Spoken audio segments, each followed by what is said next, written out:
괜찮고 말고.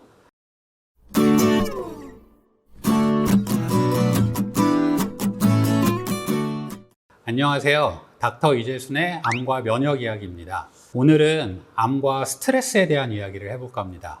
저도 진료를 보면서 이 스트레스라는 개념을 생각보다 많이 사용을 하게 되는데요.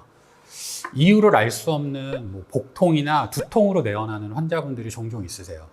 진찰소 현상 아무런 이상도 없고, 검사를 해도 아무런 이상은 없고요. 나이를 보면 고등학생이나 수험생들이 많아요. 그럴 때 원인으로 설명하기 제일 흔한 것 중에 하나가 스트레스거든요.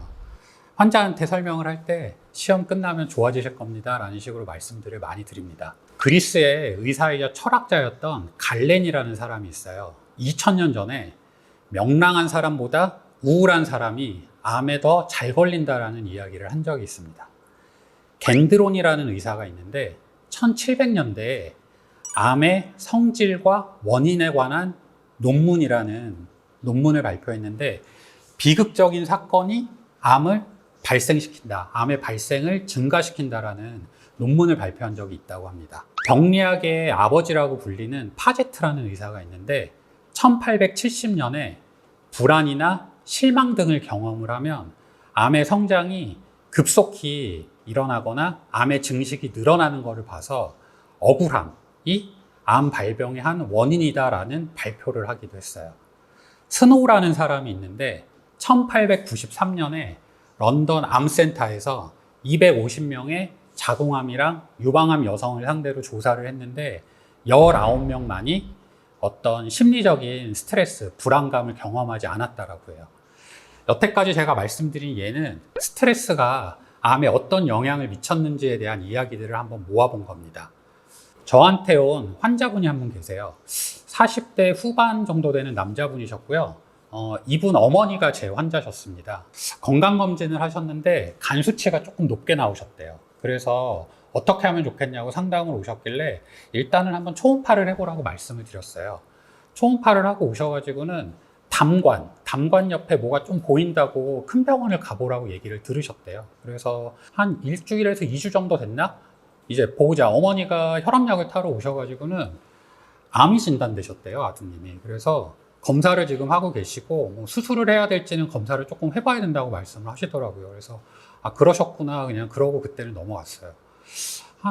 제 기억에 한 3주 정도 더 지났던 것 같아요. 근 한 달 정도 좀 지났는데 아드님이 이제 병원에 오셨는데 깜짝 놀랐습니다. 그러니까 처음 뵙고 나서 한 달 반 정도 지났던 것 같은데 다른 사람인 줄 알았어요. 얼굴도 새까매지시고 살이 쪽 빠지셔가지고 여쭤보니까 배도 되게 많이 아프고 식사도 잘 못한다고 하시더라고요. 검사 결과는 나쁘지 않으셨어요. 담관암 1기에서 2기 사이 정도 돼서 일단 수술 먼저 하시고, 수술 후에 이제 병기 봐서 추가적인 치료, 항암을 할지 어떤 방사선을 할지 결정을 하신다고 그렇게 설명은 들으셨다고 하는데, 환자분 컨디션은 상당히 안 좋아지셨더라고요. 제가 전에 암의 발생에 대해서 한번 말씀을 드린 적이 있는데, 우리가 암이라는 거는 갑자기 진단은 받지만 사실은 진단이 갑자기 이루어진 거지 암 자체가 갑자기 생기는 건 아니거든요. 이분도 마찬가지예요. 암은 건강검진에서 갑자기 담관암이 진단이 됐지만 암 자체는 사실 한참 전부터 이분 몸에서 자라고 있을 거였거든요. 근데 이분은 그동안 생활 잘 하셨어요. 취미 활동도 잘 하셨고, 친구들도 잘 만났고, 식사도 잘 하셨고, 여가 활동도 잘 즐기셨는데, 요 한 달 반 동안 급격히 컨디션이 안 좋아지셨죠. 왜 그러셨을까요? 암이 한 달 반 동안 급격히 자랐을 수도 있는데, 사실은 가능성이 높진 않죠. 유일한 원인이라고 생각되는 거는 아마도 스트레스일 거다라고 생각이 듭니다. 비슷한 병기도 비슷해요. 같은 치료를 하셨는데 그 치료에 어떤 마음가짐으로 임했느냐에 따라서 표현이 좀 그렇긴 한데 소비 약발이 달라요. 치료 결과가 달라지는 경우들을 종종 보거든요. 물론 이제 여러 가지 변수가 있을 수 있겠죠. 다른 치료나 아니면 저희가 몰랐던 또 다른 어떤 신체적인 컨디션이 작용을 할 수도 있지만 의외로 이런 경우들을 종종 보게 됩니다. 그래서 그럴 때마다 드는 생각이, 우리가 마음가짐, 심리적인 어떤 요인, 스트레스라는 게 그냥 마냥 무시할 만한 요인은 아니다라는 생각이 듭니다. 이미 나한테 일어난 병은 어쩔 수 없지만 마음까지 병한테 2번 지고 들어가는 일은 없었으면 하는 게 제 생각입니다. 오늘은 스트레스가 우리 몸에 나아가서 암에 어떤 영향을 미치는지에 대해서 간단하게 한번 알아보았는데요.